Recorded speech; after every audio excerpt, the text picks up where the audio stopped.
Where is my daughter, and why has this happened to her? These were the words of Enrique Caridad when discussing the disappearance of his 23-year-old daughter, Jennifer Caridad, during a November 11th, 2021 interview with News Nation. Jennifer Caridad, Enrique's daughter, had left the family home in Sunnyside, Washington at around 5 p.m. on August 8th, 2021, saying she was going to go pick up her then-boyfriend, 26-year-old Aurelio Escobar. She was never seen or heard from again. The next day, Aurelio Escobar would arrive to a local fishing pond on August 9th, 2021, where he approached a man and his daughter fishing and attempted to carjack them for their vehicle. Aurelio Escobar, when he arrived at that fishing pond, was behind the wheel of Jennifer's family's SUV, where there was a large amount of blood in the back seat. Aurelio Escobar would proceed to go on a multi-state crime spree that included a shootout with police, multiple carjackings, and upon his arrest, he refused to cooperate with officers when discussing his missing and endangered girlfriend. Almost a year would pass when on May 24th, 2022, a farmer in Granger, Washington, another small agricultural town in Yakima County, not far from Jennifer's hometown in Sunnyside, Washington, would discover what he believed to be were human remains. Upon police and the forensic team's arrival, they were able to identify the remains of those of Jennifer Caridad. However, with the lack of evidence and the absolute refusal to cooperate on the part of Aurelio Escobar, the police were unable to formally charge him, and to this day, the family is in turmoil and grief, trying to understand why this happened, and if Aurelio Escobar will ever truly face justice. On the Greenway, police say he's on a crime spree through Washington State and Oregon. Investigators are also looking for his missing girlfriend. Police say they were able to identify that suspect as 25-year-old Aurelio Escobar of Sunnyside. Officers say the shooting victim was fishing with his young daughter and friend when Escobar came up to him with a gun, demanding his car keys. And that's when officers say he shot the victim 3 times. Police say Escobar drove to Wapato and attempted a carjacking. He then went to Goldendale, where he stole a car, then to Portland, where again he stole a car. And police say the car Escobar drove to Yakima was also stolen from his 24-year-old girlfriend's parents. She's now missing, and investigators say a considerable amount of blood was found in the car. Officers say it could be hers. Police in the Portland area and across Oregon are on high alert for Escobar. He's basically moving from city to city, and he looks like he's heading south, and he's just committing crime in every city he goes to, and he's carjacking people at gunpoint, and he's willing to shoot people, obviously, for their vehicles. My advice to the public is if somebody asks for your car keys and they produce a gun, give them the car keys. It's a piece of property. Officers say the 24-year-old shooting victim from the Greenway has been released from the hospital. In our Missing series tonight, we are focusing on a case out of Washington State. 24-year-old Jennifer Caridad is from Yakima, and she vanished the same day her boyfriend went on a multi-state crime spree. Jennifer's family is desperate for answers, and that boyfriend is now behind bars, and he's not talking. News Nation's Nancy Liu is joining us live tonight from Yakima with what we know so far about this case. Nancy? And Marnie, every day the loved ones of Jennifer Caridad fight off their fears of the worst. They worry that something happened to her before her car was found at a lake here in Yakima on August 9th. There were ominous clues inside, but no sign of her. When I go someplace and I see some friends and her, I can imagine something. Where is my daughter? Why they happened to her? It's been 3 long months of pain and anguish for the family of 24-year-old Jennifer Caridad. Those who miss her dearly include 2 younger brothers, her mother Lenore and father Enrique. I can't explain the big love for her. It's my life. everything for me. I know I have two more kids. I love him, but it's the girl I love so much. And Mitch.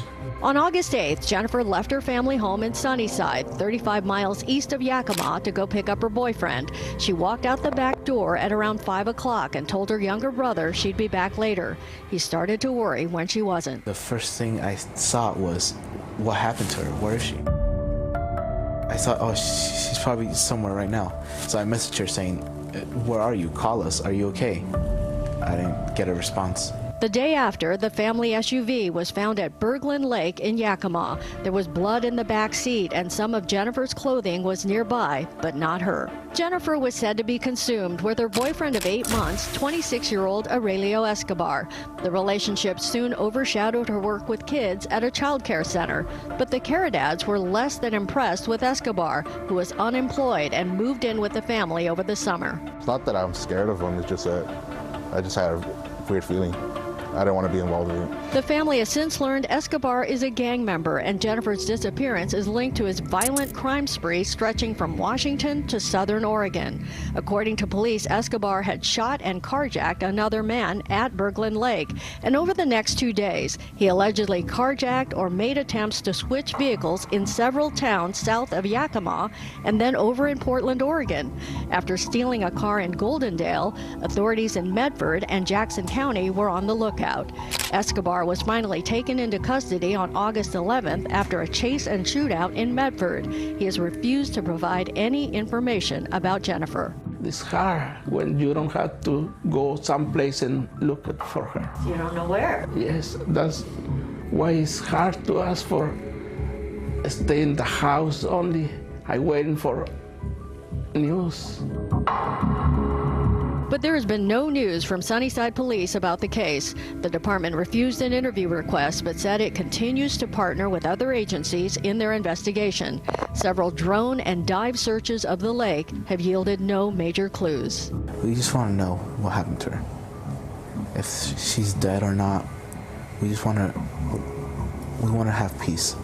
When I go to sleep, I ask him to God, take care of my daughter. I can't do anything, but you can. That's all to ask. Why to my daughter?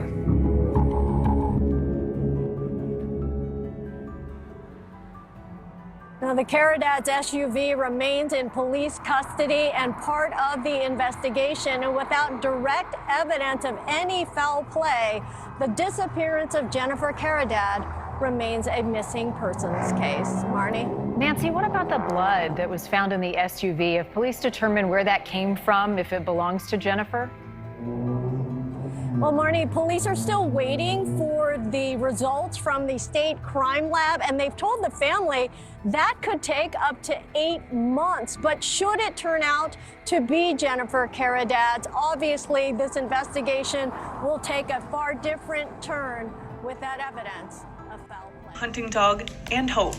Friends, family, and even strangers searched fields, canals, and tall grass for some trace of Jennifer. Ojalá podamos encontrar el resto del cuerpo para... I hope we can find the rest of her body so we can lay her to rest, and she can be in peace, and so can we. Jennifer went missing on August 8th. For months, Jennifer's loved ones longed for answers. Last week, they got some. A farmer found parts of her skull in a field south of Granger. No es la forma en la que queríamos encontrarla. We didn't find her the way we wanted to find her, but unfortunately, we can't do much more. We hoped we'd find her alive, but it wasn't the case. Tengo dolor de no poder haber ayudado a mi hija. I feel pain that I couldn't help my daughter. To me, he was a coward. Jennifer's mom is referring to Jennifer's boyfriend, who she was last seen with. The coroner ruled Jennifer's death a homicide, but police continue to investigate who killed her. Leonor tells me there's no doubt in her mind as to who did this, but the way Jennifer's body ended up hurts her the most. Dejarla tirada a su suerte. Ahora no. Left thrown about. Now we can't find the rest of my little girl's body. While the search crew came up empty today, they plan to keep looking until all of Jennifer is found. Hasta que se haya encontrado el resto del cuerpo, que nos digan que ya no es posible encontrarlo. Until they tell us it's no longer possible to find more of her. Then we'll have her service. Her parents also hope police complete their investigation and are able to give their daughter justice. Law enforcement has continued searching the last 2 days with drones and police dogs. The Yakima County coroner tells me they plan to keep looking for more remains soon. What's going on, you guys? Welcome back. Another episode of Greenlit Gang TV. I appreciate you guys checking out the channel. I'm going to be trying to crank out the content this month. I love this time of year. Fall, freaking beautiful. Gets me just pumped up for the holidays. Hope you guys are doing well. Hope you guys get to spend time with your families during Thanksgiving and Christmas. But today we're going to be kind of jumping right into it here. We're going to be covering a case out of the Yakima County, Yakima, Washington area involving a Norteno gang member, Aurelio Escobar, and the disappearance of his girlfriend, Jennifer Caridad. The disappearance and all this stuff happened back around the beginning of August of 2021, like I talked about in the intro. So she's from Sunnyside, Washington, which is about 40 minutes, all right, from Yakima, trying to give you an idea. It's all within Yakima County. And like we talked about, Yakima County, all this stuff, it's in eastern Washington, okay? It's a very agricultural rich area. When you look up that stuff, a lot of big fruit companies, wine, all that stuff. Really beautiful area. But they are plagued by gang violence. And not just Hispanic gang violence, they have, white gangs, Hispanic gangs, a small amount of African-American gangs. I mean, the Hispanic population is the most prevalent. So, yes, Hispanic gangs are also the most prevalent. Doing research for this, Norteños and Sureños are a huge, huge influence in that area. A very, very strong gang presence. And actually, when I was reading just local news articles, I read one that out of Sunnyside, a man was arrested and was sentenced to like 12 or 13 years, and he is the son of one of the high-ranking members in the Sinaloa cartel who is currently on the run. And just reading that, and it was like, 5 pounds of pure raw meth, bunch of heroin, bunch of coke, basically just uncut dope. And it said that he was the eyes and ears for his dad, who was a high-ranking manager within the Sinaloa cartel. So, it's in the eastern Washington area, but really it's like central. It's really like central Washington, which when you look at Washington on a map, okay, you've got Canada right above you. Then you go down, Oregon, California. It's like a straight shot to Mexico. And it's a hub. It's a hub. And then you include the large Hispanic population, and you're going to get gangs, you're going to get drugs, and you're going to get a lot of violence. So reading this case, so she leaves, she goes, picks up her boyfriend. Okay. Now, when I read about Aurelio Escobar, they didn't know much about him at first. The family didn't, but quickly they became not impressed with him. It said that, like I talked about a little bit with the dad, well, they interviewed the brother, and they said that it's not that we were scared of him, but they just had a weird feeling about him. The quote, I didn't want to be involved with him. And this was Jennifer's brother, Luis, all right? He was unemployed, and he actually moved in with that family over the summer of 2021. And it said that from the minute he came into Jennifer's life, everything changed. That she was 100% consumed, 100% obsessed with her boyfriend. They'd only been together 8 months. It overshadowed her work with kids at a child care center, time with her family. And I'm just going to say it. When you actually read this case and watch this stuff, he killed her. Even though he hasn't been convicted, he 100% killed her. And we're going to go back to what I was just talking about in a second. But my point to this is, one, yes, he murdered her. Okay. She goes disappearing August 8th. August 9th, he rolls up in the car that she was driving, the family SUV, to a little lake. It's a fishing hole in Yakima, Washington. Attempts to carjack a man who's fishing with his daughter. When the man doesn't give him the keys, Aurelio Escobar puts 2 rounds in him, tries to kill him in front of his daughter, takes the guy's car anyway, and dips out. And that's where police, when they came onto the scene, they find the family's SUV. There's a bunch of blood in it. It's, obvious, something happened and something bad happened to Jennifer. And then he goes on like from August 8th to August 11th, he's on a crime spree. All right, he's carjacking people, he's holding people, not hostage, but at gunpoint. He's an active, violent Norteno gang member.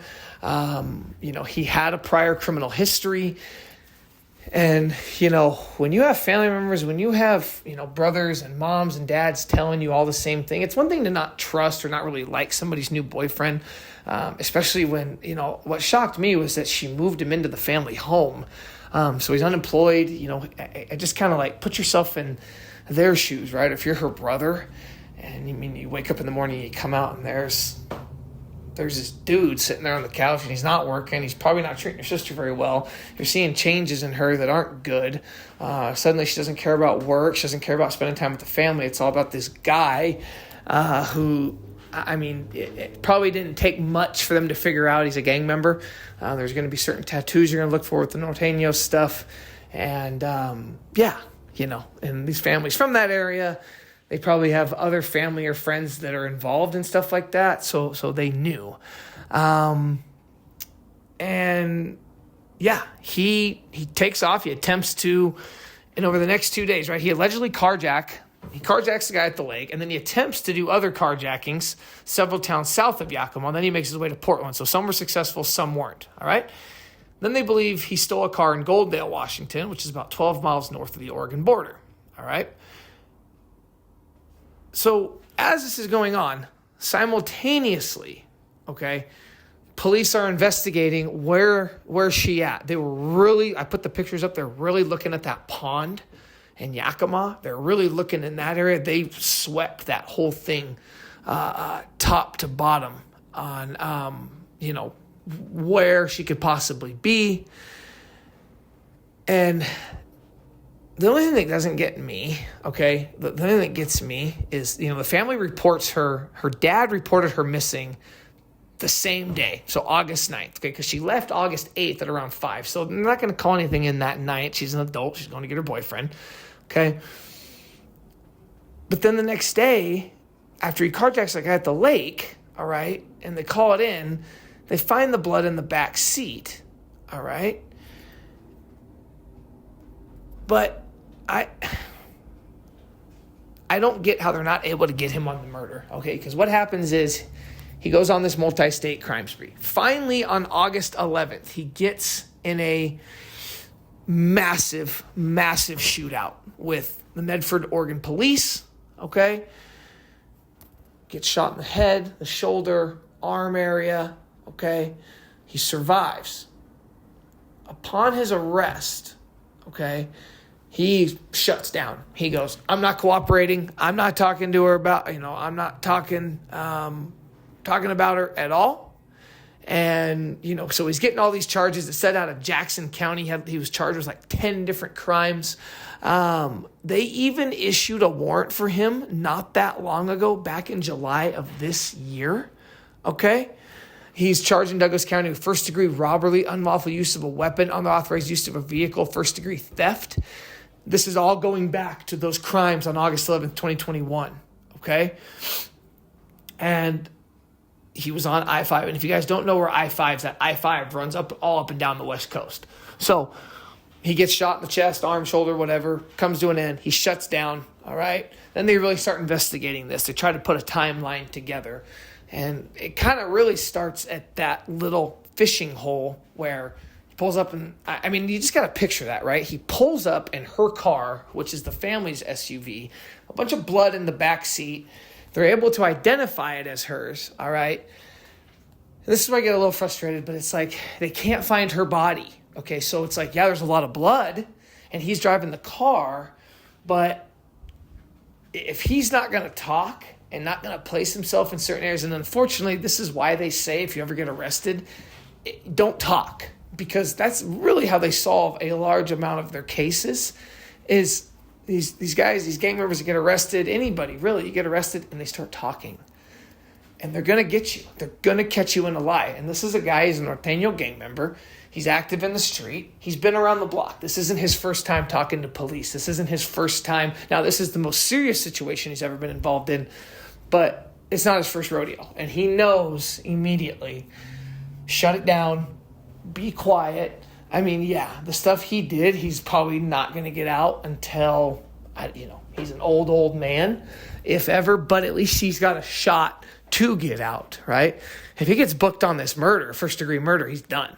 Combine that with everything, the gang enhancements that we talk about in other videos, where they're going to just triple quad stack you out and you're done. They're going to put you under the jail. So he's not talking. They cannot find her body. Okay. So again, August 8th, she goes missing. He gets arrested August 11th. But for almost an entire year, they have no answers. There's blood in the back seat. And like they said, everybody around her, the community, when they're doing the articles and this stuff that I was reading, you could tell just from reading it, they made it very clear that this guy did it, right? And after reading it, it's like, yeah, he definitely did it. Well, May 24th, 2022, a farmer in Granger, Washington. Now, Granger is another small town in Yakima County, somewhat close to Sunnyside, Washington, which is where Jennifer Caridad and her family are from.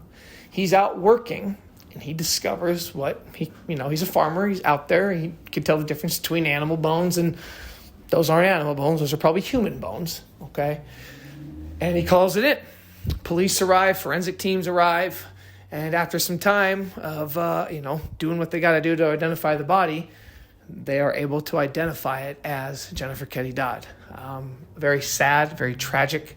But again, okay, it's been almost a year. So now you have the body, but you only have pieces of the body. You don't have the whole body.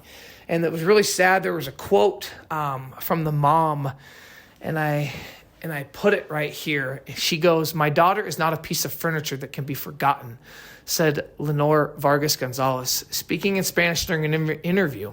She goes, "At night, listening to the ambulances and thinking, my daughter, where is she? I know she is alive. I can feel it." So that was actually before they discovered the body. That gives you an idea of what the family was going through. I mean, you picture, and maybe some of you have experienced this with loved ones or girlfriends, boyfriends, moms, dads, brothers, sisters, whatever, going missing or being murdered. If you're a family member or somebody who, a murder victim, I've never experienced that, but I know people that have.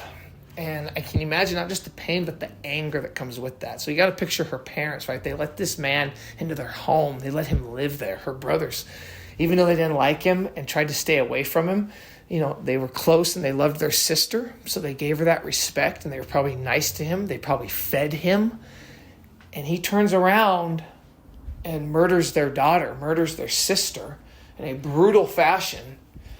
There's not that much blood in the back seat if it wasn't bad, really bad. And they only found pieces of their daughter, and they want the body. And to this day, they have never been able to recover the entire body. He's obviously in prison, but, these other charges have come down, so he's going to bounce around other courtrooms. It's going to work its way through the process. But you hope that eventually they can charge him with murder. So anyway, there you guys have it. Really sad story on this. Just wanted to do it because really reading about it and then the crime spree that developed after made this really interesting. It wasn't just like, oh, he killed her, went down. It's like, no, he killed her. And I don't know if he had like a mental or psychotic break. A lot of times I just assume, but I think rightly assume, that drugs are involved. I didn't read anything about that. But again, to go on a 2-3 day run like that, multiple carjackings, multiple shootings, I think all that stuff plays a part. And I think a part of him probably went, F it. I just killed my girlfriend. I've got nothing to lose. And that's another reason everything just points to, yeah, he did it. They just got to be able to prove it. So anyway, there you guys have it. Much love, much appreciation. Until next time, you already know what it is. Peace.